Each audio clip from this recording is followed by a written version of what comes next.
France Maghreb 2. Au programme pour ce grand forum en ce vendredi, nous sommes le 12 avril et soyez les bienvenus à la une. Le gouvernement instauré par la Constitution reste en place malgré les revendications du peuple. L'armée doit-elle outrepasser la Constitution pour répondre aux exigences de la population en Algérie, bien sûr? Vous répondez sur Facebook, France Maghreb 2, ainsi que sur Twitter, le grand forum FM2. On en parle avec vous dans un instant, ainsi qu'avec Farid Temsamani, Tarek Mami et Gamal Abina. Nous passerons également en revue l'actualité de la semaine, notamment de la destitution du président au Soudan, Omar El-Bashir, à l'arrestation de Julian Assange hier à Londres. Nous y reviendrons évidemment avec nos chroniqueurs jusque 18h. C'est parti donc pour le grand forum qui vous emmène jusque 19h parce que sachez-le, désormais tous les vendredis, le grand forum du sport avec tout à l'heure. On parlera de taekwondo avec notre invité, avec Hicham Terak et Razik Metiche. Soyez les bienvenus. C'est parti donc pour 3 heures de LGF.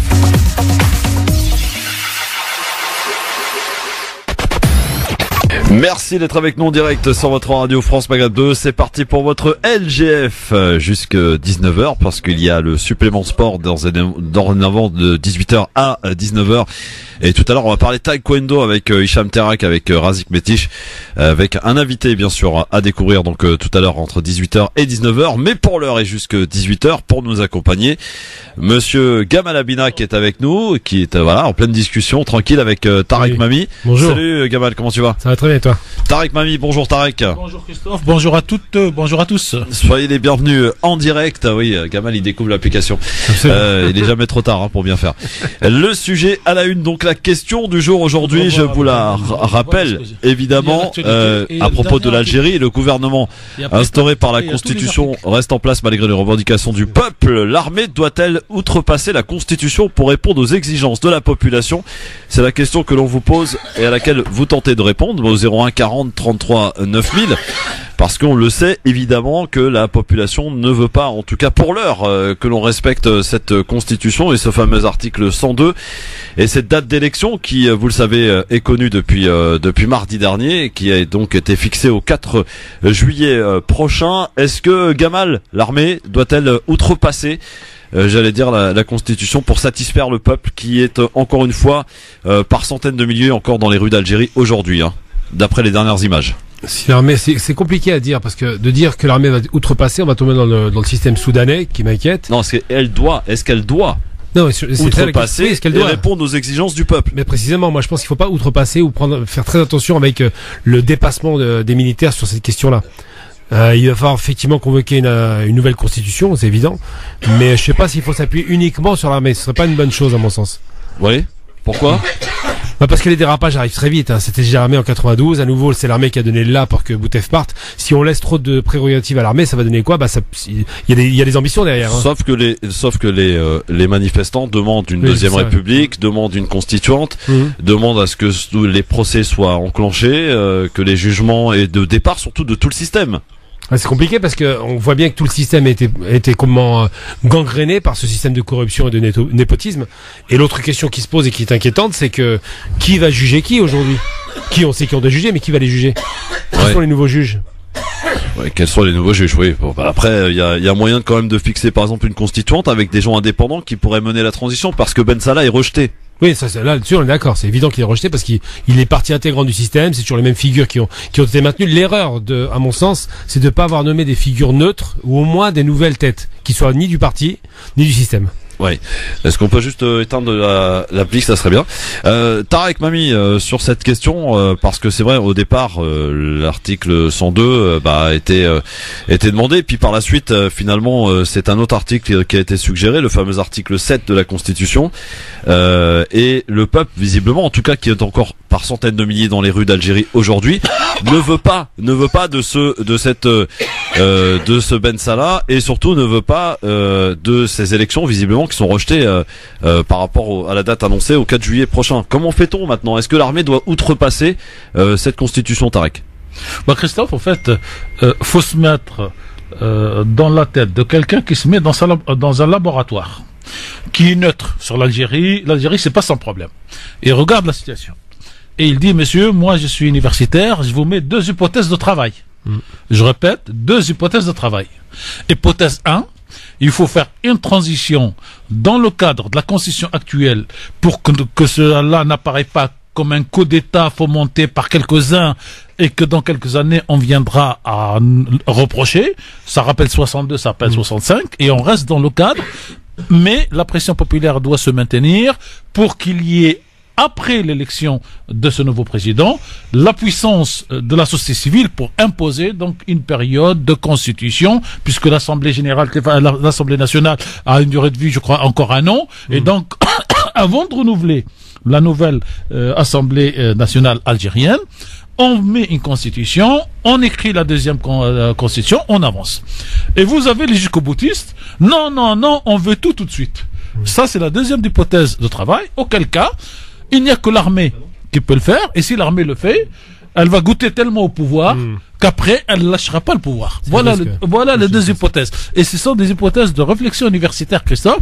Ce ne sont pas des analyses politiques qui vont vous dire, comme sur certaines télévisions françaises, non, la meilleure solution, c'est... Il n'y a pas de meilleure solution. Il y a deux hypothèses où on reste dans la constitution d'aujourd'hui et on impose par la société civile, à partir du 5 juillet, une nouvelle constituante pour élire la nouvelle assemblée qui a encore un an de durée de vie, ou on fait un coup d'État, et après, on le regrettera parce que l'armée, quand elle prendra le pouvoir, elle va dire comme au Soudan, on va se prendre en 2 ans, 3 ans, on va mettre la constituante, le président n'est pas bon, et ainsi de suite. Ouais, voilà. Mais il y a deux problématiques dans votre paramètre. Oui, il y a deux hypothèses de travail. Oui, mais sauf qu'aujourd'hui, vous avez donc ces fameux articles 102. Non, mais Christophe. Qui est donc appliqué parce que pour le coup, la transition donc est assurée par Ben Salah. Oui.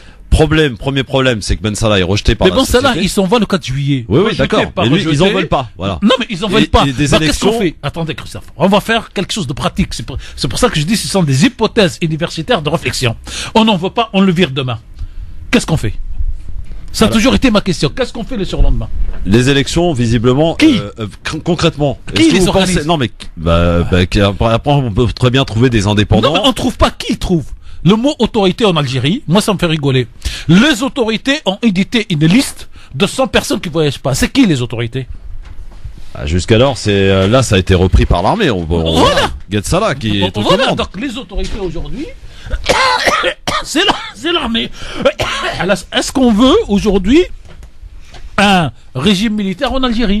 On n'a pas fait, ou ils n'ont pas fait tout ça pour avoir un régime militaire. Donc on n'aime pas Ben Salah. C'est en droit. Ben Salah est là pour 90 jours. Donc l'Algérie a attendu 30 ans. Ça fait 2 mois que le Hirak, que le mouvement populaire a lieu. Il ne peut pas attendre 90 jours pour voir Ben Salah partir parce que c'est une certitude. Vous avez une nouvelle annonce aujourd'hui qui est extraordinaire. C'est qu'il y a le congrès du syndicat GTA ou un truc comme ça qui va être convoqué. Ben Salah, l'autre, comme ça s'appelle Saïd, s'engage à ne pas se présenter. Donc il dégage. Donc le système est en train de se friter. Ou tu le laisses se friter dans le cadre de la pression sociale et politique, où tu veux tout faire, tu te retrouveras avec des jeunes militaires qui ont 30 ans et qui ont dit nous on est jeunes, nous on connaît l'Algérie, nous on appartient à la même classe populaire des moins de 30 ans et nous on va vous régler le problème. Mais et après descends pour aller les virer. Oui mais Tarek, soyons sérieux. Est-ce qu'on peut attendez. Merci monsieur Christophe. Monsieur Mami, est-ce qu'on peut imaginer aujourd'hui dans l'état actuel où se trouve le pays, l'Algérie, où il n'y a quasiment pas d'opposition, d'organiser des élections le 4 juillet, c'est pas sérieux. Alors on n'organise pas, on revient au scénario soudanais et un militaire dit je remplace pendant 2 ans, je vais vous préparer cette opposition. Le problème c'est que c'est logique, Christophe. C'est qu'il y a une impatience du peuple qui est évidente. Oui. Mais la principale, l'impatience est là, je la comprends. C'est la pression du peuple. La pression populaire, mais l'impatience surtout. C'est-à-dire qu'ils en ont marre de voir ces figures et je les comprends. Et l'autre aspect aussi dont il faut tenir compte, c'est qu'ils ont une peur. Le peuple a vraiment une peur monumentale de se faire rouler. C'est pas la première fois qu'on nous fait le coup. Oui. À chaque fois, ils font semblant de faire des transitions, des aménagements. Et je comprends l'impatience du peuple parce qu'il y a effectivement, il doit y avoir une pression qui s'exerce. Maintenant, je pense qu'il faut être réaliste aussi sur une chose. Si on demande effectivement à ce que l'armée prenne le relais, on n'est jamais sûr du lendemain avec les militaires. C'est ce qui est arrivé en 62, effectivement. En 65, en particulier avec le coup d'État. En 92, avec le nouveau coup d'État. C'est quand même 2 coups d'État. Là, en 3. Oui, 3, je parle 62, c'est particulier. Et celui-là de Gaïd, il est 4e aussi, quelque part. Potentiellement, il peut y avoir un 4e coup d'État, donc faut se méfier. Ensuite, il y a Guéridé qui vient d'annoncer sa candidature. Moi, ça me rassure pas du tout, Guéridé. Oui. C'est quand même. Il y a le fameux avocat là dont tout le monde dit du bien. Pourquoi Oui. il se présenterait pas? Ouais, S'il c'est est ça. populaire, il Absolument. se présente, il va se faire élire et les gens vont avoir de l'appétence. Ouais, absolument. On va saluer notre ami Farid Tamsamani qui nous a rejoint. Bonjour Farid. Bonjour, navré pour ce retard, je m'excuse. Oui. C'est pas votre faute, c'est la faute du métro, hein, comme toujours. Ou du train, ou de l'avion. Non, il prend pas le métro, lui. J'assume mes responsabilités, je prends pas les transports en commun et c'est de ma faute, c'est un rendez-vous qui a trop Trop tardé. tardé malheureusement. Bon, alors, pour l'instant, en tout cas, les auditeurs qui votent depuis ce matin sur cette question sont en grosse majorité à dire oui, que l'armée doit outrepasser Parce qu'ils votent par passion. 75%. Et ils votent par passion, ils votent pas par réflexion sur le long terme. Posez lundi, Christophe, est-ce que vous craignez que si on accorde tout ça, que les militaires prennent le pouvoir et refusent de partir? Et vous allez avoir 75% aussi de oui, on a peur de ça. Oui, mais alors Farid, Oui. la question, je la rappelle, à toute fois utile, pour amis auditrices, auditeurs, vous qui pouvez nous appeler aussi. Alors le gouvernement instauré par la Constitution reste en place malgré les revendications du peuple. L'armée doit-elle outrepasser la Constitution pour répondre aux exigences de la population? Parce que rappelons-le quand même, il faut pas l'oublier, la population demande à ce que tout le système dégage. D'accord, tout le système dégage, qu'une deuxième république soit créée, que également des procès aient lieu. Et alors, chose étonnante aussi, messieurs, qui est apparue aussi cette semaine, c'est ces attaques en règle contre la France. La Oui. France est accusée de toutes parts. En Algérie, par les médias, les principaux médias télé s'en prennent évidemment à la France et l'accusent d'ingérence. Je suis Gaël Salah qui a donné le là encore une fois. Oui. Ben oui, il a commencé à dire que c'est la France qui s'est déstabilisée. C'est un peu dommage parce que en vérité, il n'y a pas de France derrière Pourquoi aujourd'hui. la France n'a pas d'intérêt à défendre? Si, bien sûr, il y a des intérêts, mais le problème c'est qu'elle n'agit pas. Elle a Il y a même, personne qui a la main. elle a même comme le Mali, des intérêts légitimes en Algérie. Absolument. Tous les pays légitime, ont je sais pas, intérêt légitime Légitime, ça. dans les. Oui, Et dans- heureusement. Bah oui. En Et partenariat. heureusement. Et donc venir dire la France n'a pas d'intérêt. La Tunisie a des Non intérêts. mais j'ai pas voulu dire la Tunisie ou le Maroc. J'allais dire je prends un autre pays juste frontière, Mali. Voilà, le Mali, neutralité. exactement. Mais, Voilà, mais, des- mais heureusement, il y a que, malheureusement, les non-initiés, soit les naïfs pour dire qu'en fait, les gens n'ont pas d'intérêt. Mais l'Italie a un intérêt, ce qui se passe en Algérie. Maintenant, la vraie La question, Malaisie, qui est de l'autre côté de la terre. elle a des intérêts en Parce que Algérie. si la démocratie marche en Algérie, ça l'aide à Exactement. renforcer à sa propre démocratie. en Afghanistan. Néanmoins, la mise en cause de la main française, c'est un classique. En Algérie, c'est très facile pour discréditer tout mouvement. Dès lors qu'on met, quand on veut discréditer quelque chose, ah bah c'est la France qui est derrière, etc. Moi je rappelle juste une... Hezbo France. Exactement. Moi je rappelle juste une chose, c'est que la France s'est complètement plantée sur cet environnement de l'élection présidentielle en Algérie, Au démarrage, non pas absolument. bien avant le démarrage de ces manifestations. Bouteflika, quand il a Mais bien présenté sa sûr. candidature.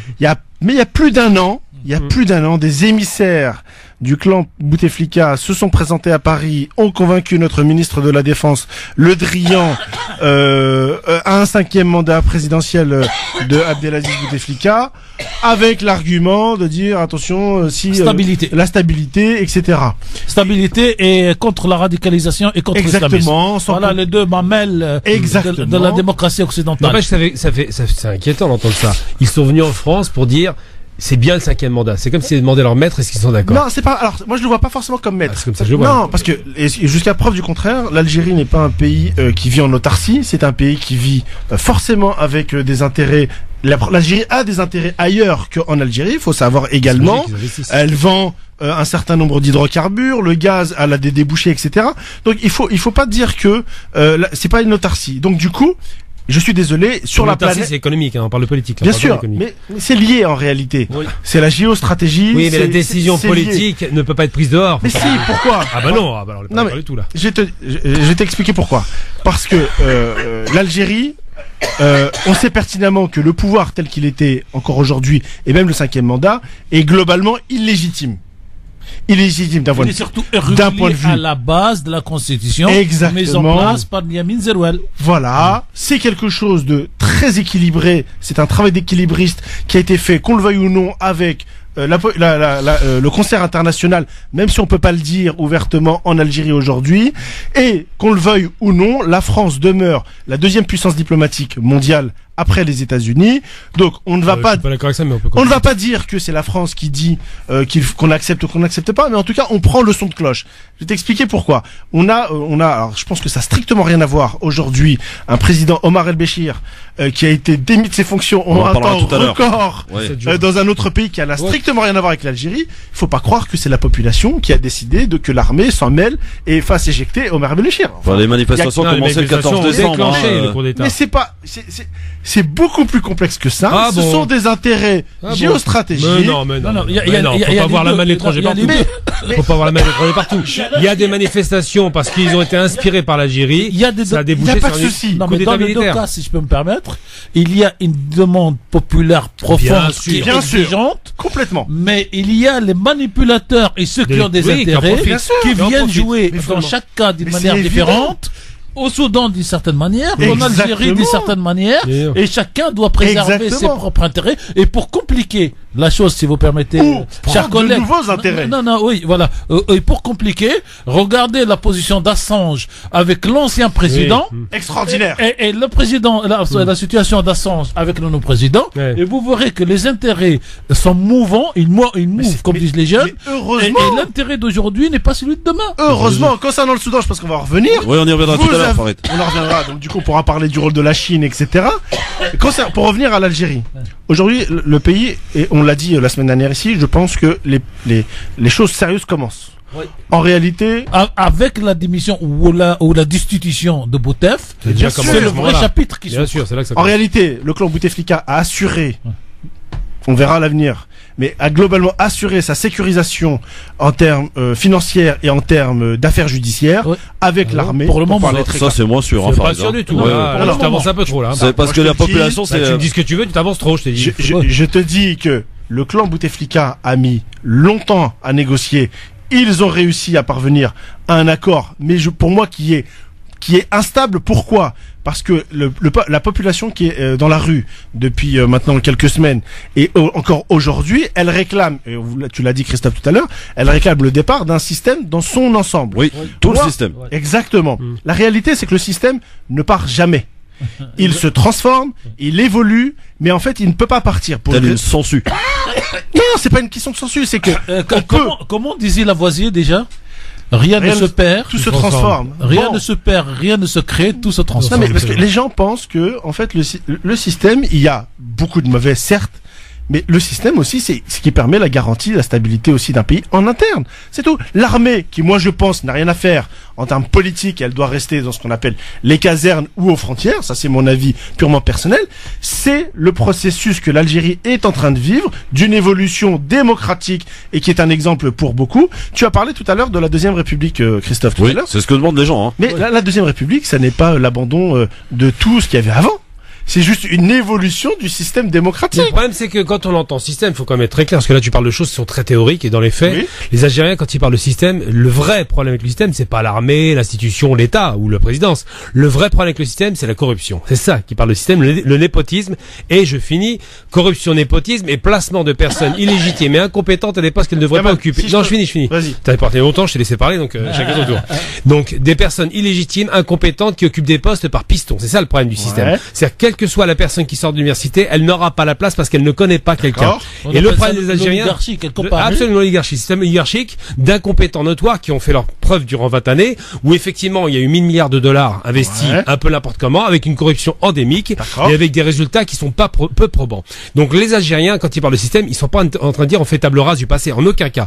Ils disent il faut qu'on réforme, qu'on dégage les corrompus et qu'on ça dépend. Dans la rue aujourd'hui, les gens ils te disent, même l'armée, en fait, on n'en veut plus. Non, mais non. Excuse-moi, juste une petite parenthèse. Non, mais attends, je vais faire une parenthèse. Mais non, tu fais les parenthèses depuis tout à l'heure, j'essaie de finir mon propos. Bon, j'arrête. Donc, non, je finis mon propos, après tu fais, non, tu me laisses finir mon propos. T'as parlé assez longtemps.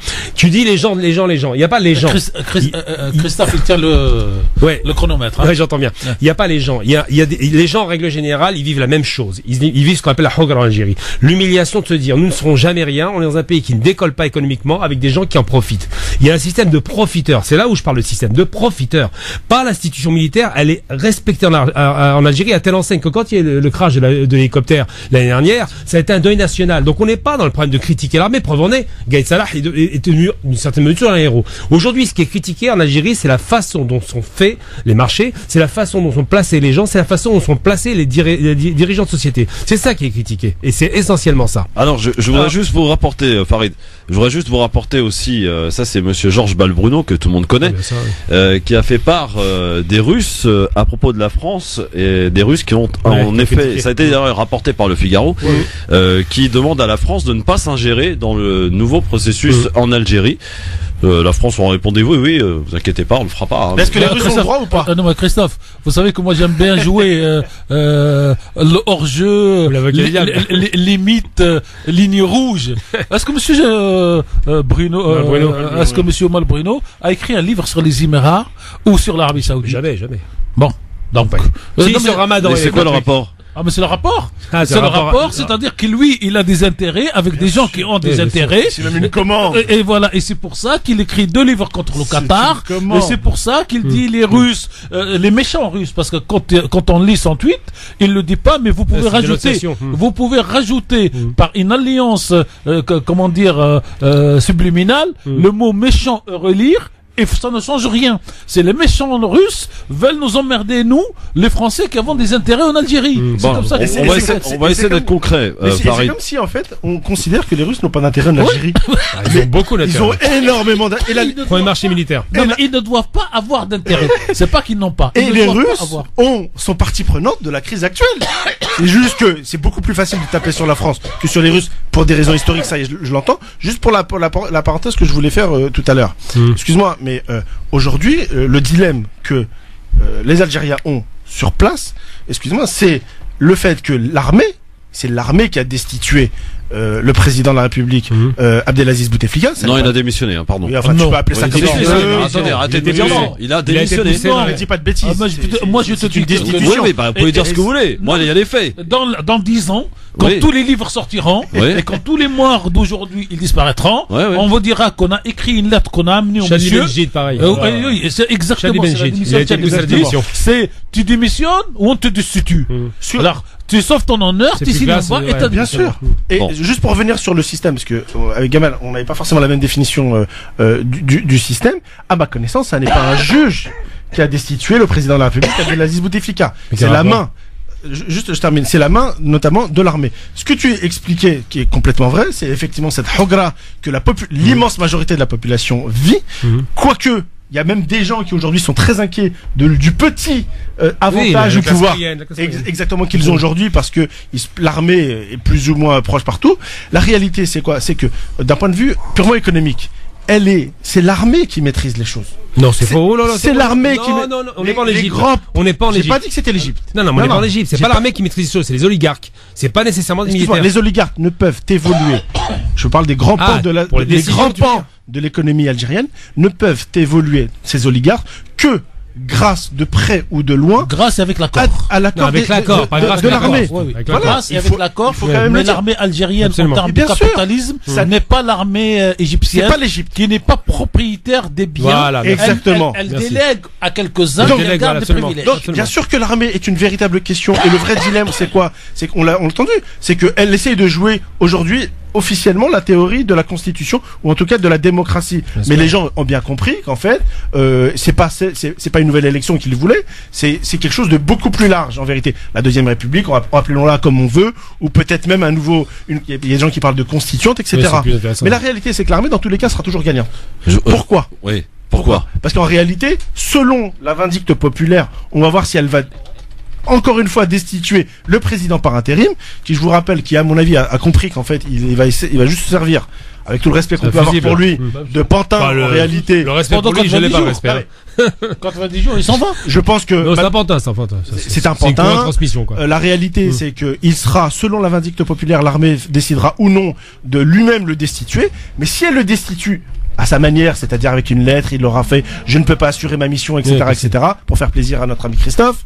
la réalité, c'est quoi? C'est que Non, mais derrière- c'est pas pour me faire plaisir. Moi, j'ai des faits, les gars. Moi, après, vous pouvez Ah, mais avoir les votre avis, C'est hein. quoi les faits? les faits, c'est quoi? C'est une lettre? Non, oui, c'est une lettre, oui, bien sûr. Une lettre de quoi? Ah bah, une lettre de Démission, démission. ouais. Alors, Le Christophe, président il a été Abdelaziz poussé à- Bouteflika moi, a j'ai présenté la sa lettre- démission. Christophe, Voilà. Et moi j'ai la lettre de Oui, Michel bah, si vous Benjedid. voulez. J'ai celle de Michel Christophe, Oui, il était je vais poussé faire un à parallèle l'émission. qui a Celle que je strictement... n'ai pas, c'est celle de Bourguiba. Je vais faire un Ça, parallèle. ça, non. Je vais faire un parallèle. Mais qui a Benjedid, strictement- je l'ai. Il a viré direct. Christophe, je vais faire un parallèle que les gens vont reconnaître, qui n'a strictement rien à voir avec la situation en Algérie. Lorsque en France, le président de la République ne veut plus de Premier ministre, c'est le Premier ministre qui remet sa démission. Ouais. Il remet sa démission Ouais, au c'est président de la pareil, c'est République, pareil. alors que le président de la République le dit Il dégage. l'a dit, Ouais, mais dégage. oui, Bon. mais les termes, on Ouais, se ça a rend un pas sens. compte, quand même, Ok, bon, je on sais s'en pas. sou- Non, il a bien présenté une émission poussée par l'armée. Comme Voilà, Chadli exactement. poussé par Peu l'armée. importe. Et là, le gros dilemme, c'est que s'il destitue ce président par intérim, la réalité, c'est quoi? C'est que du coup, on est hors constitution, ce que l'immense majorité, en réalité, des gens veulent aujourd'hui, parce que je pense, mais à titre personnel, que cette constitution est désuète par Bien rapport à sûr, la largement. situation Bien sûr. algérienne aujourd'hui. Et la difficulté, c'est que donc du coup, on bascule dans un système purement militaire, au moins temporairement. Ensuite, se passera une chose essentielle. Soit le chef d'état-major et l'armée en général comprend qu'en fait nous avons changé d'époque et du coup elle accompagne une réelle démocratisation avec des élections libres, etc. Et auquel cas on aura dit le peuple a réussi jusqu'au bout le schéma avec ce qu'on appelle une remise en question notamment des pans de l'économie, ou alors elle recrée un candidat à sa botte et elle ne change strictement rien, quitte à prendre un peu plus de temps. Moi, je pense que les heures qui viennent, ou en tout cas les jours qui viennent, sont depuis le début peut-être, mais encore un peu plus cruciaux aujourd'hui qu'au début d'une certaine manière de la crise, parce que véritablement, là, le clan présidentiel, contrairement à ce que l'on pensait, il n'était pas si puissant que cela, mais l'armée, on le sait tous, demeure quelque chose d'essentiel en Algérie, et on va voir si la vindicte Tu populaire... crois pas si Voilà. bien dire, Farid, parce que l'ambiance de fête que l'on a pu observer depuis 6 semaines ça, maintenant a laissé place à la colère. À en croire les slogans aujourd'hui vus en Algérie et d'ailleurs depuis hier soir. On en reparle dans un instant avec vous. Farid Tamsamani, Gamal Amina, Tarek Mami.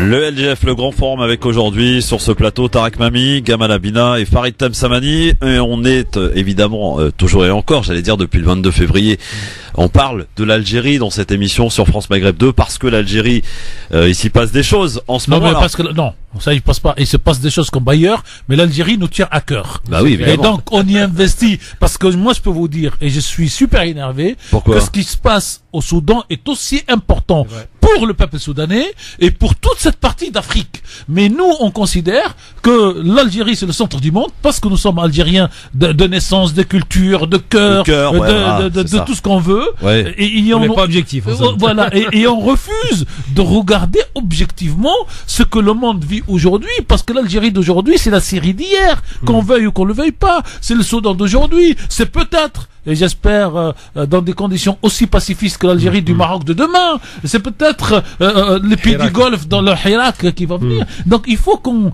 sache raison garder, qu'on analyse les choses, qu'on applaudisse ce peuple algérien qui est en train de donner une leçon à son ennemi entre guillemets historique, la France à travers les Gilets jaunes. Ouais. Tout ça on le met Miroir. en valeur, mais tout ça ne doit pas nous faire parler par la passion et par le cœur et faire éteindre nos esprits, parce que c'est là où nous perdons la bataille. Alors, je le disais tout à l'heure avant la pub, l'ambiance de fête qu'on a pu observer dans les manifestations en Algérie depuis le 22 février a laissé place aujourd'hui à la colère. On croit les slogans et les pancartes d'affiches dans les manifestations d'aujourd'hui.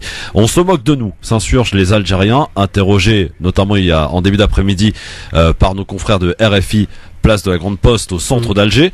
Ils sont déjà très nombreux depuis ce matin, 2 mois de mobilisation. Pour quel résultat? La démission d'Abdelaziz Bouteflika n'a quasiment rien changé. Le système est toujours en place. Sur les pancartes des manifestants, la soif de liberté, de changement s'affiche toujours en grand et en plusieurs langues, en arabe, en français et en berbère et en anglais. On veut une deuxième république. Les dirigeants doivent tous partir. On vous jugera sur la place publique. Mais ce matin, cette place publique, Alors, les rues d'Alger, Juger sur la place publique, on sait ce que ça donnait en oui, France. oui, non, mais je vous lis, moi, les pancartes, Tarek. Oui, oui, Après, oui, voilà. oui. Alors, c'est un avis d'un manifestant. Parmi 3 millions de 5 millions de manifestants aussi, Christophe. C'est pour ça qu'il faut donner les faits et les analyser dans la relativité. Alors, on a pu aussi apercevoir des murs bleus qui se dressent face à la population, les policiers avec c'est leurs vrai. boucliers beau, là. qui bloquent certains passages. Hein. C'est une belle image.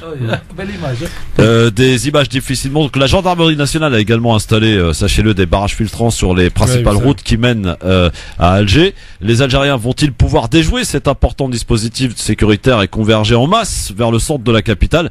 Eh bien, c'est la réponse à laquelle on a quelques éléments de réponse parce que à l'heure où nous parlons, il y a une capitale qui est bondée. On a Choukri qui est avec nous au téléphone au 01 40 33 9000 parce Il que nous appelle d'où? il nous appelle de Nanterre, Choukri. Ouais. Bonsoir Nanterre, bonsoir Choukri. Bonsoir à tous les auditeurs, vos invités. Alors tout d'abord, j'aimerais dire à Monsieur Tariq Mami, avec tout le respect que j'ai pour lui, Monsieur Mami, la France n'a aucune légitimité en Algérie. Elle a des intérêts, certes. Pas de légitimité, elle a des intérêts. Elle n'a Aucune pas de légitimité, elle a des intérêts. Ok, on est d'accord sur ça. Par contre, sa légitimité, elle n'existe pas. Vous n'avez elle pas joue simplement entendu, le jeu. vous n'avez pas entendu un des trois intervenants parler de légitimité.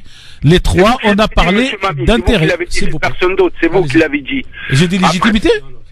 Ah bon, écoutez, si vous me laissez parler, ce serait... Allez-y, cher monsieur. Allez-y, Choukri. Simple. Voilà. Allez-y.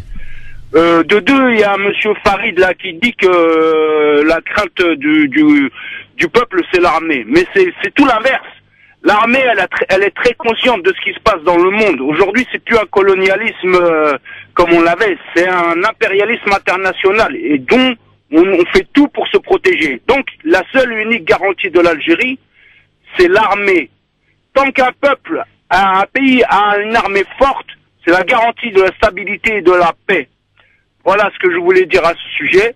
Et encore, pour finir, les Algériens qui sortent dehors, ils ont bien conscience qu'il doit y avoir une transition. Et cette transition doit se faire d'une manière ou d'une autre. Alors que ce soit l'armée ou les anciens qui est au gouvernement sous la botte de la France, eh bien, je préfère moi l'armée. Au moins, c'est une garantie de stabilité. Voilà. C'est votre C'est choix. clair, non mais c'est clair, C'est c'est votre Choukri. choix. Voilà, c'est très clair pour moi les gars. Merci beaucoup Choukri de Merci. Nanterre. C'est votre choix. On va prendre Mohamed de Lyon qui nous appelle de Lyon. Salut Mohamed. Salut, bonjour tout le monde. Comment il nous écoute, Mohamed, à Lyon? Comment? Sur quel support vous nous écoutez à Lyon?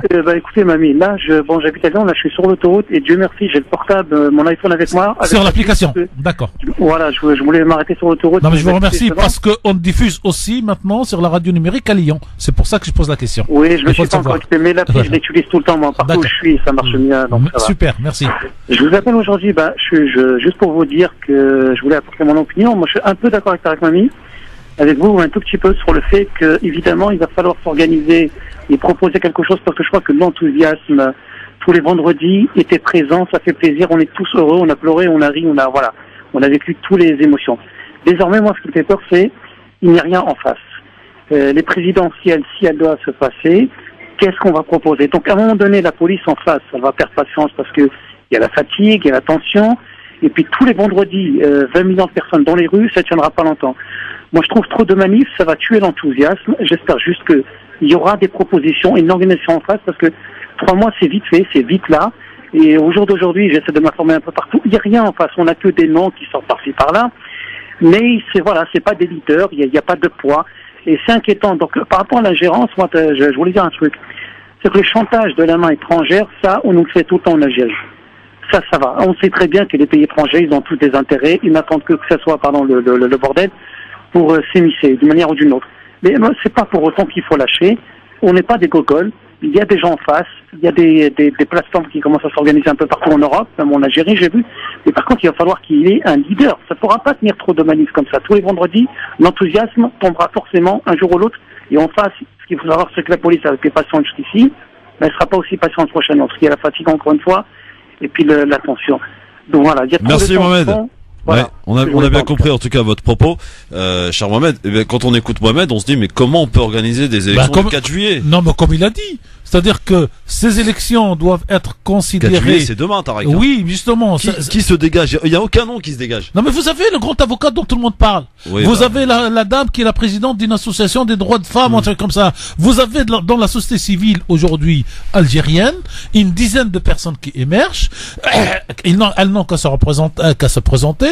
Et il y a l'autre Guédiri, il y a Ben Abbas, il y a je sais pas qui. C'est l'ancien système. Ça. Non, mais excusez-moi, Christophe.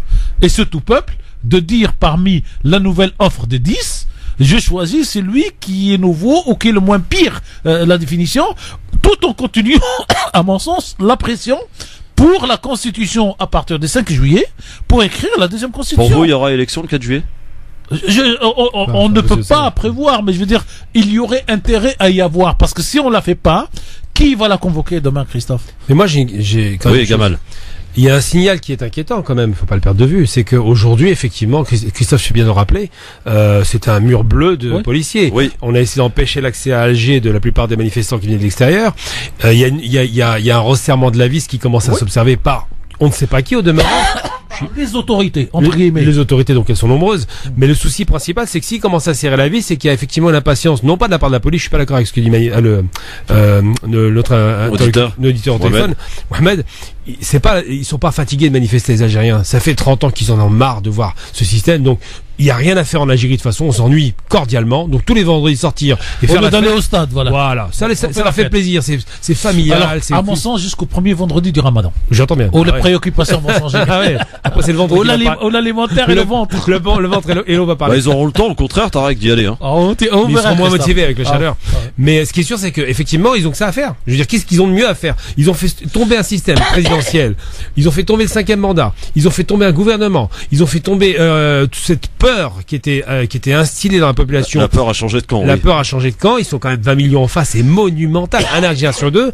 Et dans des conditions qu'on n'a jamais vues dans l'histoire de l'humanité. C'est pour ça que je dis vraiment là-dessus. Moi, je pense pas que ça va faiblir. Je pense que d'un côté, ça commence à se radicaliser. Les directives qui ont été données aujourd'hui pour la police.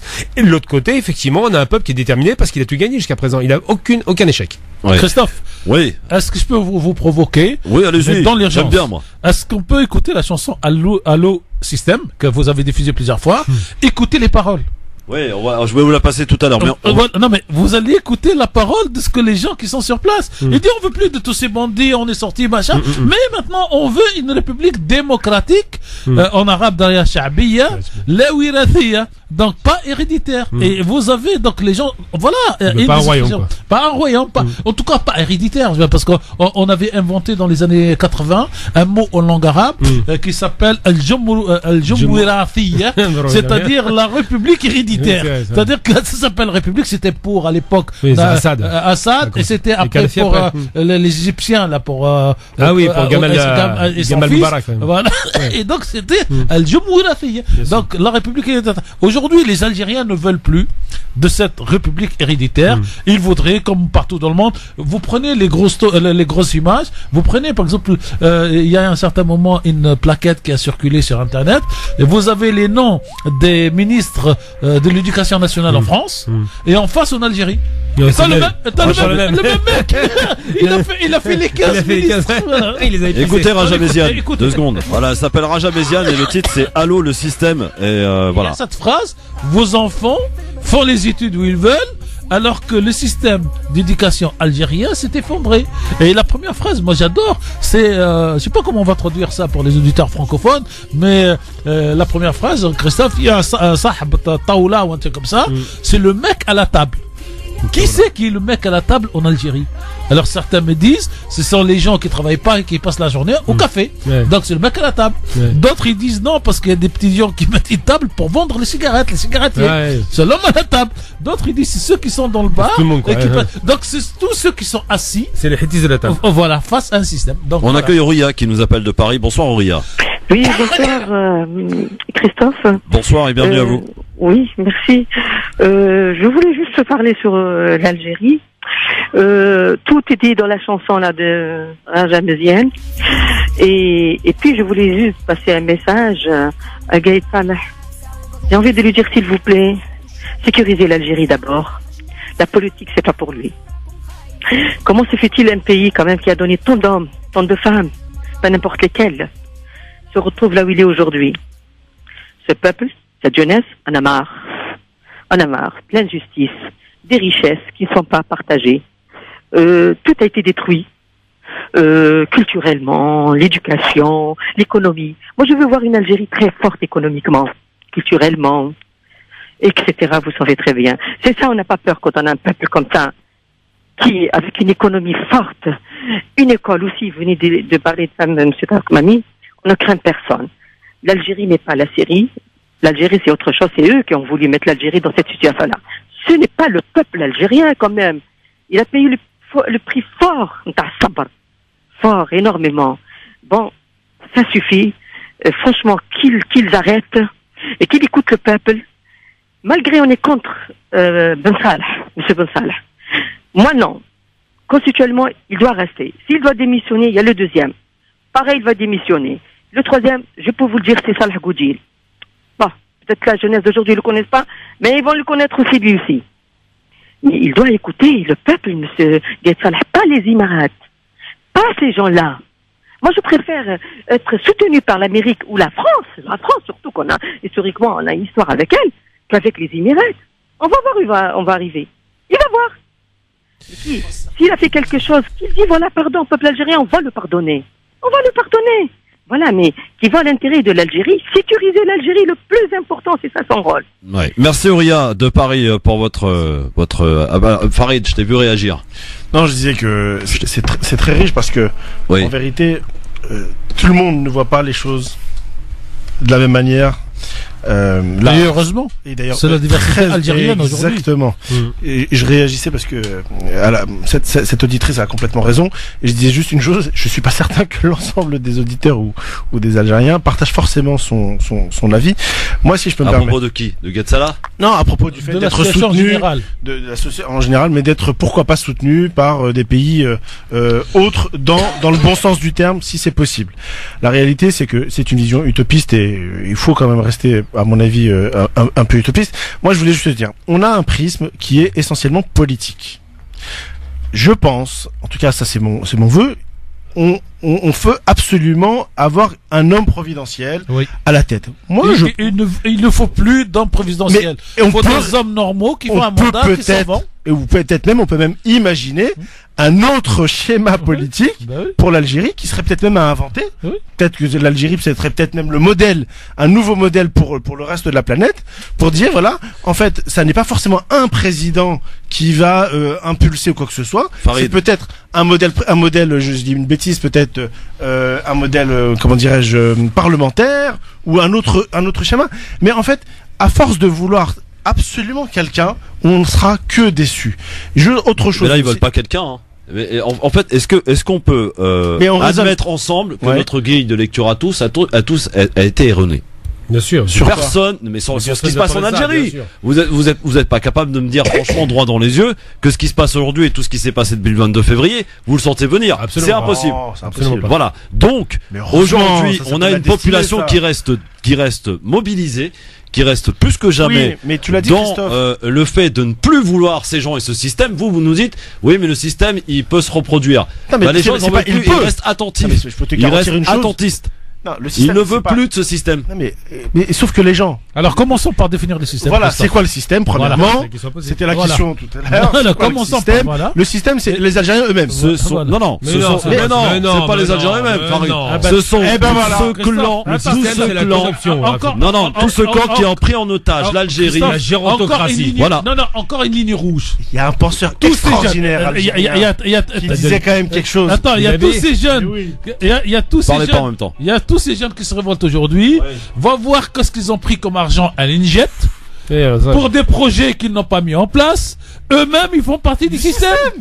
Oui, mais c'est pas le problème. Non, quand on parle de système, c'est la corruption qui a suinté de l'État vers la base. C'est pour ça qu'il faut définir. Mais le problème, c'est qu'aujourd'hui, même en rinçant la population comme ils l'ont fait avec l'Ansège, même en leur donnant des appartements, 4 millions. Mais c'est pas ça, c'est que on va nulle part avec ça. Exactement. On a un toit sur la tête, on n'a pas de travail, c'est les galères.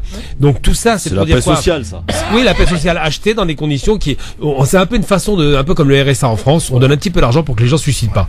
Bon, en Algérie, on a rassé beaucoup d'argent, mais en vérité, c'est uniquement pour qu'ils se tiennent tranquilles. J'ai beaucoup de respect pour les gens qui touchent le RSA, attention. Non, c'est pas une question, non, j'ai pas le contraire. Quand je le dis, c'est une commisération, c'est pas un mépris. On leur donne de l'argent pour qu'ils tiennent et qu'ils se suicident pas. Ça s'appelle les amortisseurs sociaux. En Algérie, l'amortisseur, il était très épais. C'est on leur donne 200 000 euros. À commencer par l'embauche de plusieurs centaines ou de milliers de policiers, payés très cher par rapport au boulot qu'ils fassent. Absolument. Alors qu'ils savent rien. Ouais. Mais ça, c'est un système qui dit que l'État a été corrompu, que le peuple a été corrompu par un système que l'État a mis en place et que le peuple a dit, on arrête. Il y en a marre. Oui. Parce que ceux qui sont corrompus là-haut, ils sont tellement corrompus qu'ils voient des choses qu'on ne verra jamais. Alors que nous, il y a une corruption qui a été faite, on nous a distribué de l'argent, mais on reste enfermé dans la frontière. Je veux dire, quand on a un passeport algérien, le passeport vert, il sert à rien, on voyage pas avec. Si tu peux aller à Cuba. Voilà, donc nulle part. Il n'y a pas de vol entre Alger et La Havane. Non, il n'y a pas de vol. Non, il n'y a pas de vol entre. Vérifiez-moi cette info, s'il vous plaît. Vérifie ce que tu veux. Ah oui, on vérifie. n'existe pas. Et tu peux aller en Tunisie sans passeport. Ah, mais ça, à pied. 1 million 200 000 Algériens en Tunisie. Ouais, est-ce qu'on peut... Oui, Farid. Parce que, on parle beaucoup de politique, mais ça passe vite, hein, il est déjà 17h15. Hein. Moi, je pense que, moi, j'ai peur d'une chose. Oui. De quoi? On a parlé il y a l'auditeur ou l'auditrice qui a parlé notamment de l'impatience du peuple algérien, qui est ou Gamal, voilà, qui est complètement légitime. Et notamment, d'un côté, l'impatience de changer le système, on va parler ça, on va le faire dans sa globalité, ou en tout cas une amélioration de la vie, ce qui est légitime pour un pays aussi riche que l'Algérie. Et tu as parlé de l'économie. La difficulté, c'est que ça va prendre, même dans le meilleur des cas, ça va prendre énormément de temps. Oui. Énormément de temps, même quand on a un personnel politique sincère, même comme ça prend énormément de cas. Je ne veux pas faire de comparaison parce que chaque pays est complètement différent. Ça, on est d'accord. Et encore, et l'Algérie est peut-être un peu plus différente que les autres parce que les indicateurs sont pas forcément les mêmes. L'économie est complètement déstructurée, faut quand même le dire. C'est un pays dont ce qui n'était pas le cas il y a 20 ans. Ce qui n'était pas le cas. Ah si, il y a 20 ans, elle a 20 ans, elle était cas. En fait, le terme déstructuré n'est pas bon. En gros, il y avait le prix du pétrole était quand même. Non, mais mais c'est déstructuré, c'est une erreur, ça. Il y avait avant la décennie noire, après la décennie noire. Voilà c'est le syndrome hollandais. L'Algérie, c'est pas déstructuré, c'est un syndrome hollandais. C'est une économie qui est basée sur les hydrocarbures. Exactement. 95%. Pour moi, c'est déstructuré. Non, c'est pas déstructuré, c'est une structure essentiellement hydrocarbures. Non, mais quand tu dis, pour moi, une économie normale, ça n'est pas 95%. Il n'y a pas de norme. Non, mais quand tu normes, cette économie est excessivement anormal, mais tous les pays pétrolifères sont sous le même couple. Pas du tout, pas du tout. Mais non, il y a des. La Norvège n'est pas dans ce cas-là. Mais on parle des pays du Sud, on parle pas des pays du Nord. D'accord. Tu as raison. Alors évidemment, ils ont fait la transition depuis longtemps. Effectivement, c'est le malheur des économies qui disposent des hydrocarbures et qui ne vivent quasi exclusivement que là-dessus. Sauf que l'Algérie n'est pas, je veux pas faire de comparaison, c'est 40 millions d'habitants. Absolument. Donc c'est énorme. En réalité, c'est 48 millions avec la diaspora. Exactement. Donc c'est énorme à faire vivre. Ça n'est pas, parce que vous avez des pays pétroliers où ils sont 1 million, 2 millions, 3 millions, 5 millions, où je dis pas que c'est facile. On peut comparer avec le Nigeria, c'est pareil. Mais le Nigeria qui a beaucoup plus d'habitants. Ouais, 120 millions, 150 millions. Sauf que le Nigeria a malgré tout développé une économie. Ah bon? Bien sûr. Ah bah, réformer ça. Essentiel. Alors, c'est pas le Nigeria, le budget les caisses de l'État nigérien ne sont pas alimentées à 95% par le pétrole. Et majoritairement par le pétrole, je suis complètement d'accord. Vous avez des pays, si on devait... Là, tu fais une erreur, c'est pas l'alimentation du budget de l'État. Le budget de l'État algérien est alimenté à moitié par le pétrole. Exactement, tu as complètement. Mais les ressources financières de l'extérieur, c'est quand même le pétrole. On a souvent raison avec Farid, j'ai remarqué. C'est un cadeau. Surtout quand on a Gamal qui vous corrige justement. Alors, je rajoute sur ce. Il y a le docteur qui nous attend. Oui. Je rajoute sur cette histoire de pétrole que Bourguiba avait dit en 67 en langue arabe 2 mots extraordinaires. Il dit: on a pensé que le pétrole allait être une na'ma, ça veut dire une bénédiction, et on a constaté que ce pétrole est devenu une naqma, c'est-à-dire une malédiction. Et il a été une bénédiction pour le pays du Nord, au Norvège, et les gens qui ont su utiliser cet argent, et un peu pour le Koweït. Parce qu'il faut parler du Koweït qui a créé quand même ce qu'on appelle la caisse des générations futures, le fonds de pension et tout ça. Et vous avez l'Algérie, le Nigeria, l'Arabie Saoudite et tout le reste qui en font donc la bénédiction. Bonsoir docteur. Bonjour à tout le monde, Monsieur Tariq Mami et l'ensemble. Bonjour. Voilà, comment ça va? Donc, juste pour l'Algérie, comme je l'ai déjà, c'est la deuxième, peut-être la troisième fois, c'est un grand peuple, grande armée, on ne se mêle pas. La meilleure solution, même tout le monde, l'Est, l'Ouest, le Nord, le Sud, en un mot. Voilà, donc ça c'est déjà pour l'Algérie et je suis d'accord, comparaison n'est pas raison. Maintenant je reviens vers Tariq Mami, il a raison, là je l'appuie. On ne parle pas de Khartoum et du Soudan. Au Conseil de sécurité depuis 4 heures du matin, heure européenne, ils sont en réunion à la demande des États-Unis, de l'Angleterre et de l'Allemagne. Soudan, pas sur l'Algérie. Non, non, pour le Soudan. Oui, pour le Soudan, oui, voilà. Non, c'est terminé. L'Algérie, j'ai dit, c'est un grand peuple et c'est un peuple patriotique. On n'a pas peur sur ce pays. N'a rien à voir avec, malheureusement, le Proche-Orient où on se déchire entre nous. C'est tout. C'est ce que j'ai dit. Je reviens vers le Soudan. Comme M. Tariq Mami, il a dit. Actuellement, dès qu'ils ont destitué Bachir, hier matin, la présidence russe, ils ont dit aux Occidentaux, ne vous mêlez pas. Actuellement, il y a des négociations déjà pour retirer les derniers soldats du Yémen. Ça, c'est en cours. Et certainement, il y aura un veto russe. Et actuellement, ils ont dit on ne livre pas. Tout à l'heure, le chef de l'armée qui a pris le pouvoir, il a dit on ne livre pas pendant 2 ans le Bachir à aucun occidental. Et la Libye, ils se déchirent, les Français et les Italiens à la porte de Tripoli. Depuis 48 heures, les Italiens, ils ont peur de nouveau, les réfugiés africains qui vont arriver, et les Français savent plus quoi faire avec ce qu'ils ont placé Hassan Salam. Et voilà à peu près. Donc là, actuellement, l'Algérie est entourée par que des dangers. Oui, absolument, docteur. C'est pour ça que ça nous intéresse quand même ce qui se passe en Algérie, parce que il y a des dangers autour. Vous l'avez bien rappelé. La Libye, le Haftar, qui est soutenu d'ailleurs par les Émirats, lui en profite de ce qui se passe en Algérie. Là, pour le coup, c'est du pain béni pour lui. Il en profite pour avancer sur Tripoli. D'ailleurs, il y a une alerte maximale à la frontière tuniso-libyenne, de ce que j'ai vu hier soir. La Tunisie est aussi très inquiétée par ce qui se passe en Libye. Bien sûr. Donc, dans un instant, si vous voulez bien, on va quitter un peu l'Algérie. Et on va partir au Soudan, peut-être. On partira au Soudan, mais avant, on va aussi parler de ce qui s'est passé hier à Londres. Julian Assange, c'est incroyable. C'est horrible. À tout de suite. France Maghreb 2, France Maghreb 2. Le grand forum avec un beau plateau aujourd'hui. Tariq Mami, Farid Temsamani et Gamal Abina, qui est sur la réserve encore, Gamal Abina. Il est encore en. C'est un peu un diesel, le Gamal. Moi, je voudrais rajouter 3 informations, mais des informations sur l'Algérie. Ce sont des prises de parole du nouveau président provisoire là, qui il s'engage à mettre en place l'institution nationale de coordination pour lancer donc les travaux de la nouvelle constitution, et il appelle à accélérer l'amorce d'une étape où le peuple algérien décidera lui-même de son avenir et de son destin. Et donc, en quelque sorte, il donne des gages qu'effectivement, lui, il est là pour 3 mois et que le mouvement ne s'arrêtera pas et ne doit pas s'arrêter. Et c'est les 2 dernières dépêches. Il a dit qu'il ne doit pas s'arrêter le mouvement. Il dit Ben Salah appelle à accélérer l'amorce d'une étape où le peuple décidera de son destin. C'est excellent. Voilà. Et c'est la dernière dépêche qui vient de tomber sur l'agence l'APS algérienne. Et l'information juste avant, c'est que le chef de l'État, alors il s'engage à mettre en place une institution nationale souveraine pour la tenue des élections. C'est-à-dire que c'est pas lui qui va présider au truc. Voilà. Donc 2 informations. Il y a une démarche démocratique pour voilà. Il y a deux informations.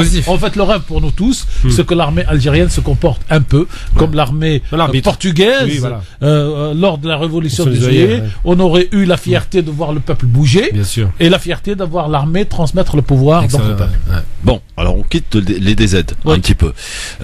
Pour parler des États-Unis, vont-ils obtenir l'extradition de Julian Assange? C'est le début d'un affrontement judiciaire, messieurs, avec le fondateur de Wikileaks, qui a été arrêté hier, vous le savez, dans l'ambassade d'Équateur à Londres. Les États-Unis l'accusent de piratage informatique, et l'Équateur, qui l'abritait depuis 7 ans, l'ancien président lui a même accordé la nationalité d'ailleurs. En 2017. L'Équateur a décidé de prendre ses distances avec un homme désormais accusé d'avoir violé à plusieurs reprises les conventions internationales. Selon le président équatorien, Julian Assange a agressé des gardes, bloqué des caméras de sécurité. Quand on veut tuer son chien. Bah oui, bien sûr, on dit qu'il a la gale.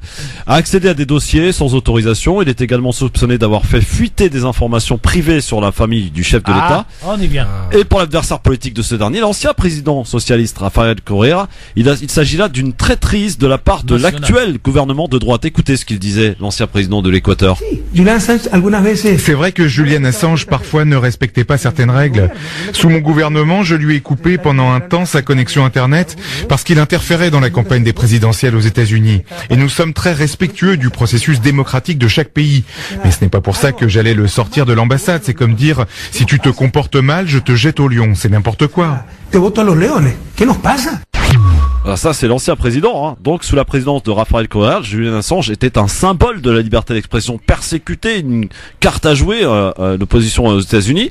Mais en arrivant au pouvoir, donc le nouveau président a rétabli les relations avec Washington. Du coup, eh bien, il était donc devenu plus inconfortable de continuer de protéger celui qui a notamment participé à la publication de plus de 700 000 documents sur les activités militaires et diplomatiques américaines. Au-delà de la question politique, donc, les autorités équatoriennes rappellent que la sécurité et le quotidien de leur hôte a coûté au pays plus de 6 millions de dollars sur ces 7 ans de séjour. Et je précise et appelle aussi à votre information que l'Équateur aurait touché pas moins de 10 milliards par la Banque mondiale et le FMI. Avec le soutien des Américains. Avec le soutien des Américains. Donc ceci peut-être explique cela. Un peu. Farid Temsamani. À peine même. Oui. Alors sur ce qui s'est passé là, Julian Assange donc qui a été livré. Oui, il a été livré, ouais, c'est ça. Le président du pays, qui est l'Équateur, effectivement, a ordonné même la livraison, effectivement, de ce... Et il a même autorisé la police, à pénétrer dans le lieu de l'ambassade, alors que c'est protégé par la convention de Vienne de 1789. Fallait s'y attendre. Fallait s'y attendre. Je dirais, pour moi, il y avait malheureusement pas de surprise. Le pays est exempt économiquement. Il réclamait des prêts, notamment au FMI. Ces prêts-là étaient conditionnés notamment par l'accord des États-Unis, puisqu'il faut quand même rappeler à nos éditeurs que l'Équateur se trouve dans ce qu'on appelle la base arrière de la puissance américaine en Amérique centrale, en tout cas. Voilà. Et Assange, on peut dire ce que l'on veut sur lui, parce qu'il est accusé de beaucoup de choses. Et j'ai pas. C'est un lanceur d'alerte. C'est surtout en tout cas, il a permis. Qu'on aime ou qu'on n'aime pas. L'affaire Abu Ghraib, c'est lui. Il a permis un certain nombre de choses et qui ont fait, à mon avis, complètement changer la donne sur beaucoup de sujets. Et donc, en termes de liberté d'expression, de liberté de la presse, notamment, je pense que c'était une bonne chose.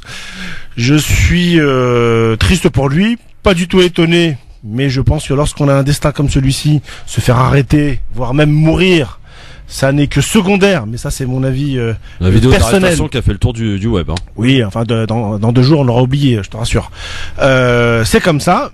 Ce qui est très étonnant, c'est alors je pense qu'il était très coincé, mais je pense que l'Équateur c'était prévisible et que l'ancien président aurait dû peut-être le livrer, non pas le livrer, mais en tout cas lui garantir une autre immunité d'un autre pays. Je pense notamment un pays comme le Venezuela, notamment par exemple actuel, aujourd'hui et qui va basculer lui aussi.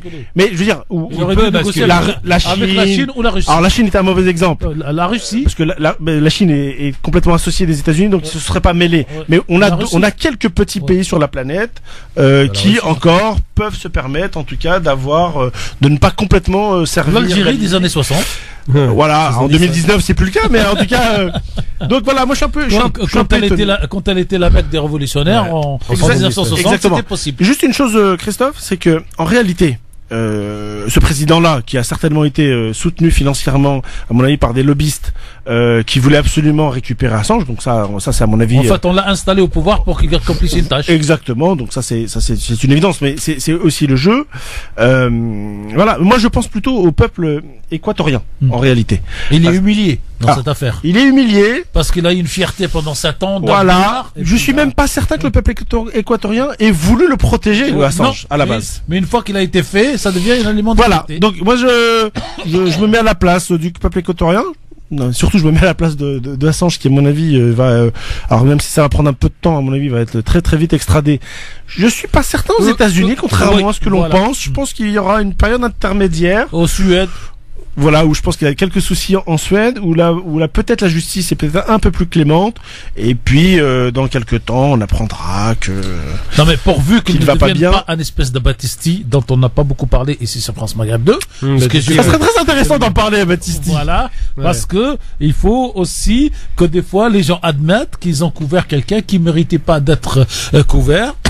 Vous avez Battisti, il faudrait que Christophe nous en parlions. Il a pas commis, au moins Assange n'a pas commis de crime de sang. Oui. Ah, il a pas commis une grosse différence. C'est Battisti pour qu'on soit toujours nous sur cette ligne éditoriale, conceptuelle de la critique de ce qui est fait, toujours avec un peu de raison et moins de passion. Monsieur Bamy, juste une chose, si Assange avait fait livrer un certain nombre de secrets, notamment algériens. C'est un exemple que je l'ai fait. Et il aurait été il l'a fait. Il l'a fait. Mais exact, il l'a fait. Il a fait les papers. Oui. Les papers, pas les papers. Ah, il l'a. Il l'a bien fait. Hein. Il l'a fait. Ce que je veux dire par là, c'est que quand on parle notamment des peuples, de fierté notamment et de patriotisme, là en fait ça nous arrange. Pourquoi ? Parce qu'en vérité, il y a la main des États-Unis, etc. Donc c'est un peu facile. C'est toujours facile de tacler les États-Unis ou d'autres pays. Mais la réalité, c'est pour ça que moi je suis. Tu vas en venir où, la Farid ? Ce que je veux dire par là, c'est que je suis mitigé, c'est que il a coûté énormément. C'est toi tout à l'heure qui a coûté 6 millions au peuple équatorien. Oui, en je 7 pense ans. Qui en a bien besoin. Je pense que en fait ces 6 millions, on aurait pu en faire autre chose. Que dès le début, soit on le livre directement et auquel cas il est condamné, il est tué. Enfin, peu importe. C'est la réalité, c'est le risque à prendre dans ce bas monde. Soit fallait donner à un autre pays qui était capable, je pense à la Suisse notamment par exemple. C'est très cynique. Hein. Ah, complètement cynique. C'est même complètement cynique. Mais la réalité, c'est celle-ci. En tout cas, il a été par son action, malgré tout, très bénéfique pour un certain nombre de sujets, et on peut que le remercier en tout cas là-dessus, et lui espérer que il ait un procès équitable. Oui, il peut pas être équitable. Il y a aux États-Unis, en Suède, peut-être. Est-ce qu'on peut parler de peine de mort, peut-être ? Oui, probablement. Non, mais s'il y a peine de mort, il n'y a pas d'extradition. Ça, c'est donc. Non, mais les Américains respectent rien. Non. Quand ils font une convention d'extradition, après ils peuvent faire une mutation, requalification. Non. Ils sont capables de tout. Non, mais ils sont capables, mais il y a quand même des limites à la justice. On prend l'exemple de Sacco et Vandetti, le monde entier était d'accord pour dire qu'il fallait pas les tuer, ils ont tué, donc l'Amérique ne s'embarrasse pas de ça. Oui, mais ils étaient entrés chez eux. Oui, mais ça change rien. Il y avait quand même une pression internationale. Lui, c'est un lanceur d'alerte, c'est un nouveau Sacco et Vanzetti finalement. Quand il va être extradé, parce qu'il sera extradé, c'est la puissance financière qui a parlé, c'est pas autre chose. Je veux dire, il vaut 10 milliards de dollars Assange. Voilà, c'est tout, ni plus ni moins. Et quand le Venezuela, l'ambassade en question je me rappelle plus comment ça s'appelle ce pays. L'Équateur, voilà. Quand l'Équateur, comment je fais pour pas me rappeler, quand l'Équateur donne Assange, il donne pas Assange parce que c'est l'Équateur qui le donne. Il le donne parce que c'est un nouveau président, inféodé aux États-Unis. Donc, faut se rappeler quand même qu'aujourd'hui, moi, ce qui m'inquiète le plus dans l'histoire, c'est comme l'histoire de Battisti, c'est qu'il y a une droitisation de l'Amérique du Sud violente qui s'est opérée depuis 5 ans.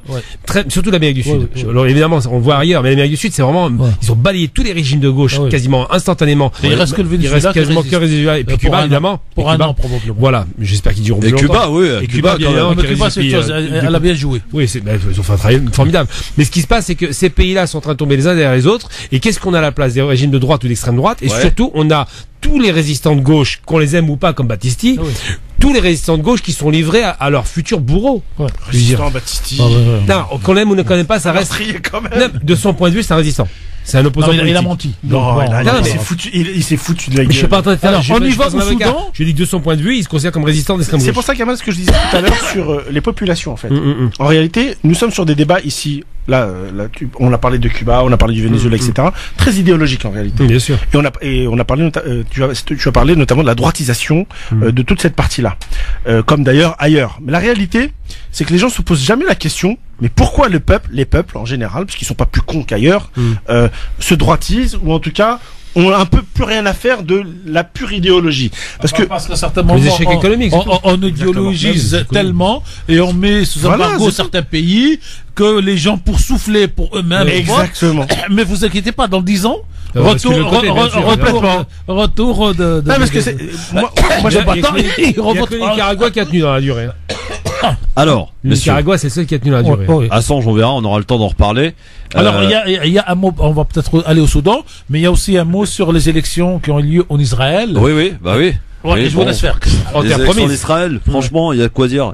Si ce n'est que le Likoud encore l'a emporté, quoi. Non, il l'a pas emporté. Non, mais voilà, Christophe, il a pas gagné. ça c'est le régime qui est en Tunisie d'ailleurs. C'est le mode électoral de la proportionnelle intégrale. Ils en prennent cher, tu viens aujourd'hui. Voilà, oui, mais qui donne ces choses. Parce que les partis en deux, chaque parti a eu 35 sièges. Bien sûr. Ouais. Sauf- Mais bon, c'est la droite, quoi. C'est quand même la droite qui a remporté. La droite israélienne. La droite contre la droite, voilà. La gauche, d'ailleurs, a fait son plus mauvais score historique en Israël. hein.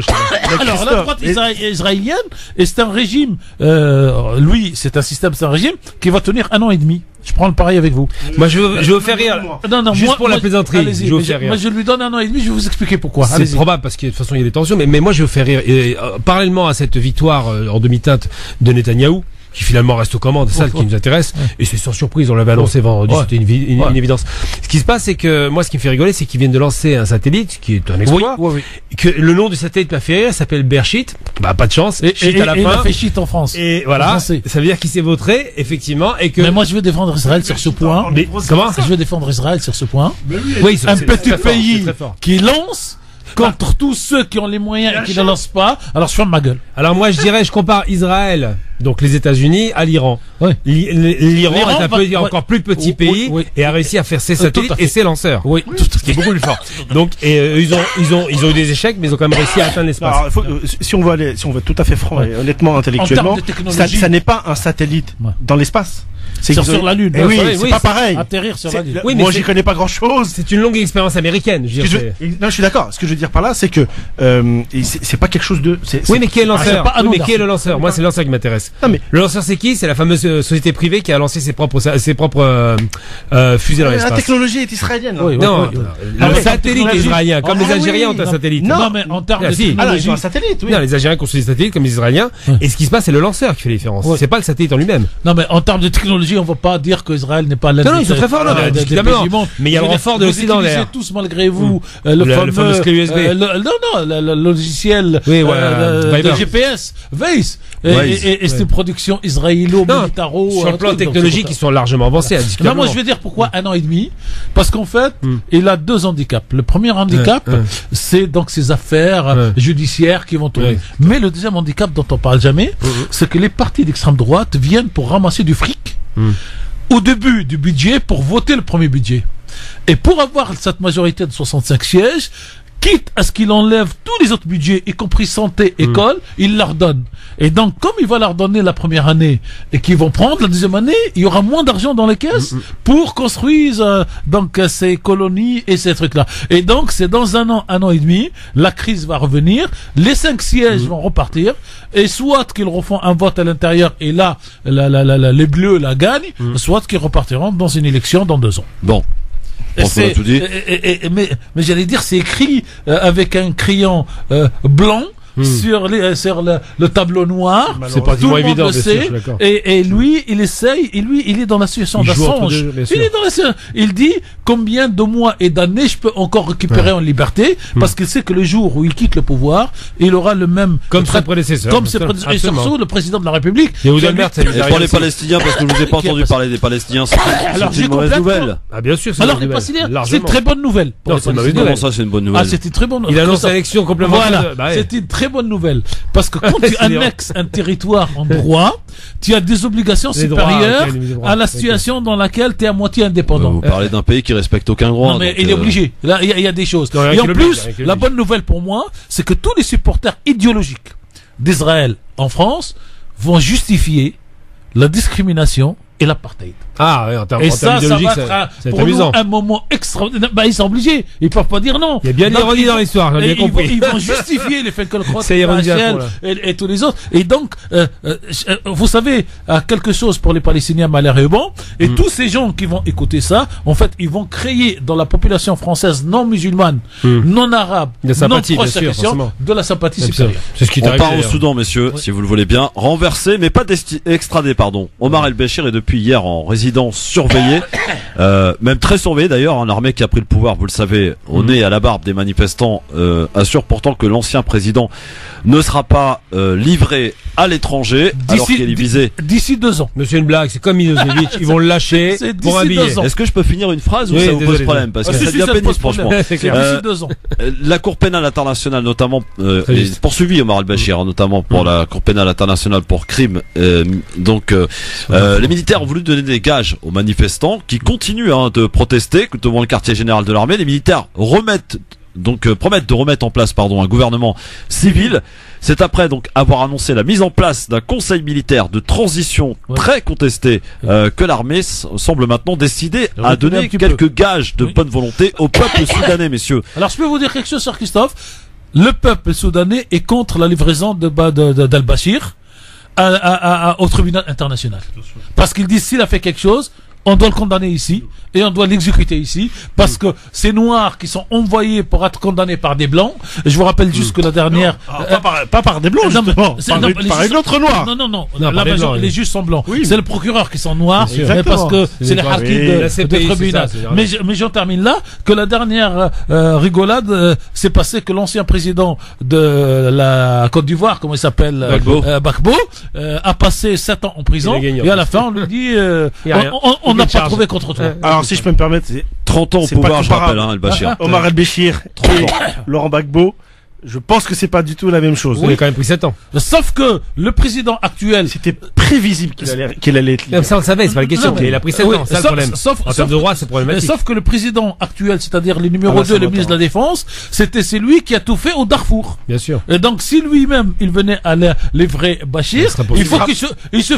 il faut qu'il comprenne que quelqu'un d'autre fera la même chose avec lui. Donc, il n'a pas intérêt à le livrer à Juste sur Omar el-Béchir, il faut savoir une chose, c'est que c'était quelqu'un qui voyageait. Ah oui. Et il a été Dans une sphère. jusqu'à où Et il est jamais venu ni en Europe, ni Non, aux non, États-Unis. l'Afrique du Sud. Et après. il voyageait beaucoup. Oui. Et En si je dis Afrique pas et de en Syrie. bêtises, En Afrique et en Syrie. Ouais. Et dans le pays arabe. Non, bah là, il dans quel pays arabe ne sortait pas d'Afrique du Moyen-Orient, c'est vrai. Il n'est pas en Europe. Il a été en Arabie Saoudite, il a été au Qatar. Il était à Kigali il a le week-end été, dernier. Kigali, je sais pas.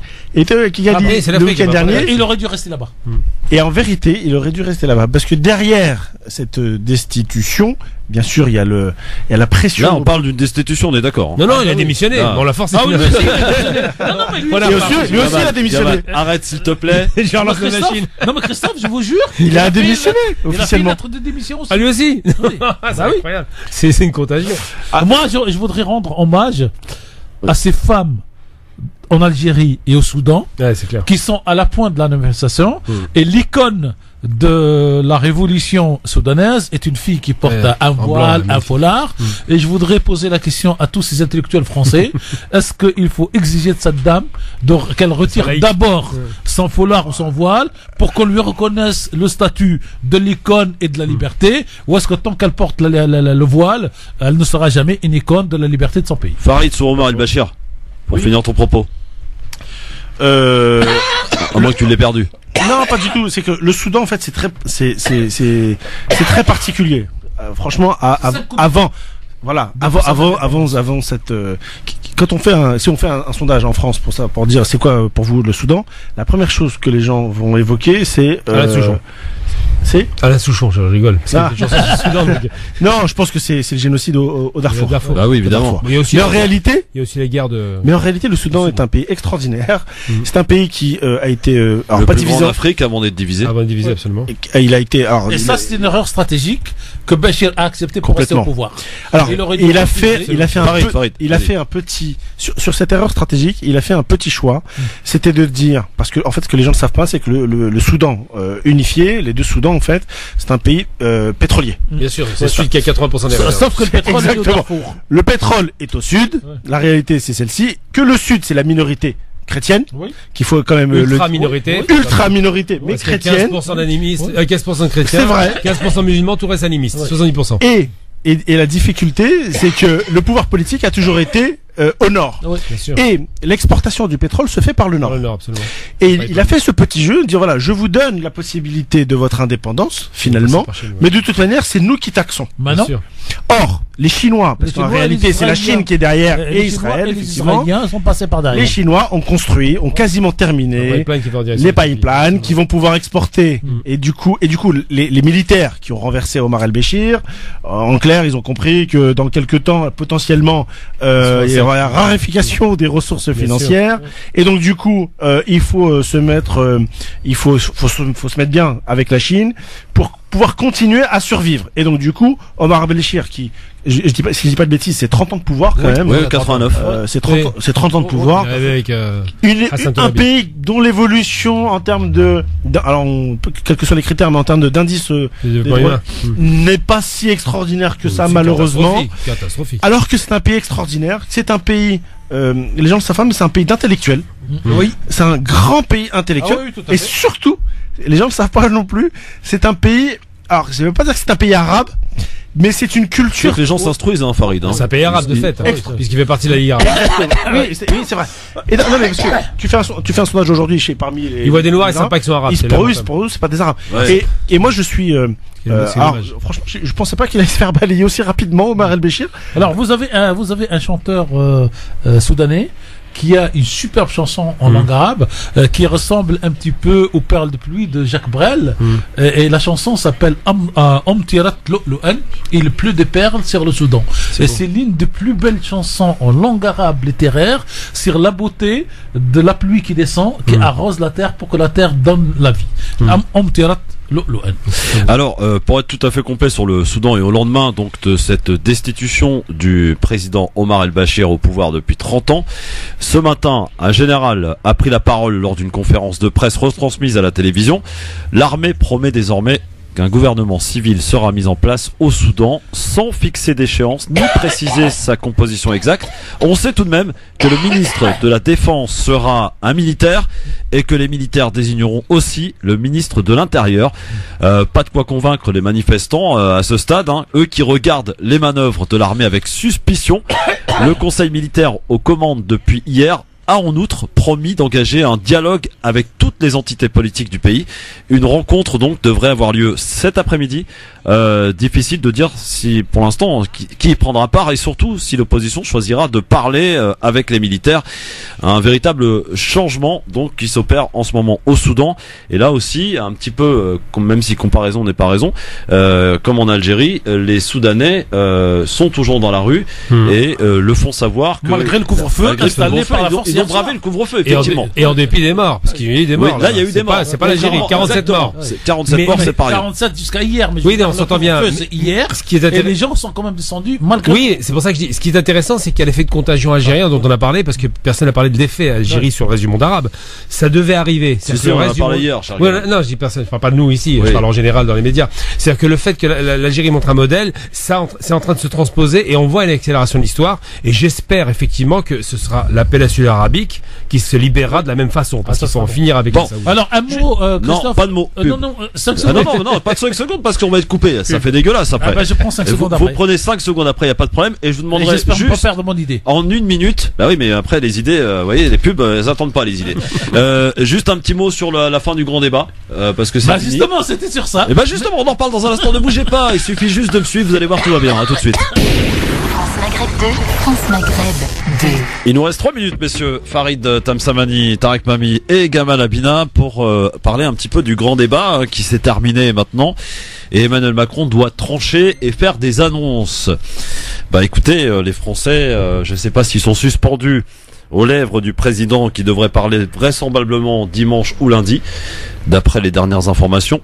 Le grand débat, il y en a beaucoup qui disent tout ça pour ça. Ouais. Avant même de connaître d'ailleurs ce qui va en sortir. Mais franchement, qu'est-ce qu'on peut attendre de ce grand débat et de ces différentes réunions qui ont eu lieu un petit peu partout en France? Tarek Mami. Non, mais moi je voulais faire une pirouette en fait entre le grand débat, le Soudan et l'Algérie. Je zappe comme tout le monde sur plein de chaînes, sur plein de radios et tout ça, et j'ai entendu un commentateur hier dire une phrase extraordinaire qui prouve quelque part la justesse de la démocratie, de la liberté d'expression et tout ça. Et il dit, moi je suis contre la privatisation de l'aéroport, parce que vous constaterez que quand il y a un mouvement ou quand il y a un coup d'État, les deux premiers endroits que les nouveaux des pouvoirs prennent, c'est la télé nationale et c'est l'aéroport. Donc l'aéroport fait partie de la souveraineté nationale et on ne devrait pas le vendre. Et j'ai trouvé ça d'une justesse extraordinaire en parlant Soudan, Algérie et privatisation ADP. Gamal, qu'est-ce qu'il faut attendre de la fin de ce grand débat de Emmanuel Macron? Je vais pas faire mon moine répétiteur qui dit toujours la même chose, mais en réalité c'est simple. Il va faire des propositions homéopathiques dans l'objectif et d'endormir la population. La réalité économique, elle est simple, c'est 2300 milliards de dettes publiques, 300 milliards de budget de l'État et impossibilité de retirer plus d'impôts, donc impossibilité de satisfaire les demandes du peuple. Donc il a beau raconter ce qu'il voudra, il est impossible, s'il veut satisfaire aux critères de convergence de Maastricht, donc les 3% de déficit, s'il veut rester dans les 3%, il ne peut rien faire. Donc le grand débat est une fumisterie. Farid, fumisterie, grand débat? Fumisterie, j'irai pas jusque là. Je dis juste qu'en fait, on l'a dit à cette antenne que ce grand débat ne servirait pas grand chose, en tout cas pour celles et ceux qui sont sortis dans la rue, notamment le mouvement des Gilets jaunes initialement. Maintenant, voilà, ça lui permet au président de la République de gagner du temps, en tout cas jusqu'aux européennes. Et de faire campagne aussi, hein. De faire campagne, effectivement. Et de gagner l'élection. Il va gagner l'élection. Ne vous emballez pas, monsieur. Oui, enfin, vous avez le droit d'avoir des espoirs, mais et s'il les gagne pas, il sera très derrière moi, derrière le Front National. Donc du coup, moi je pense qu'il va les gagner. Et donc du coup, mais ça, moi j'ai peur d'une chose. De quoi? Je pense qu'en fait, on a la manière dont il a réagi, notamment lors du grand débat, la manière dont il a réagi au tout début du mouvement des Gilets jaunes, a amené, je pense, une crispation et en tout cas une division de la société française. Ça, on est d'accord. Voilà. Ouais. Or, ça c'est constatable. Un président de la République, on peut ne pas être macroniste ou tout ce qu'on veut.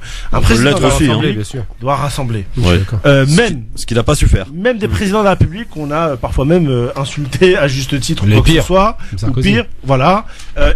Ils ont, en tout cas officiellement, ils avaient toujours un sentiment de vouloir rassembler. Ouais. Alors dans les faits, c'est peut-être autre chose. Et là, j'ai peur du lendemain. Et le lendemain, à mon avis, sera plus difficile qu'on le croit. Pourquoi? Parce que je pense que la société française va rester un peu tétanisée par rapport à ce mouvement des Gilets jaunes. La société française dans son ensemble, hein, pas Paris, c'est ça que je veux dire. Et donc voilà. Après, de ce grand débat, j'espère que on en sortira au moins quelques éléments. Je pense notamment peut-être à une suppression d'un peu plus de parlementaires ou ce genre de choses. Mais tout ceci, comme l'a dit Yamal, c'est très homéopathique. Bon, il y a comment dire. Il y a une question qui va revenir, c'est qu'aujourd'hui, si le président Macron était un homme politique qui visionne, j'ai appris hier par exemple qu'il envoie tous les soirs 300 SMS à 300 personnes, toujours les mêmes, pour recueillir les avis de chacun, pour que dans sa tête il soit pas influencé par un seul groupe qui est par exemple à la Banque Rothschild. Donc il n'a pas de conseiller spécial.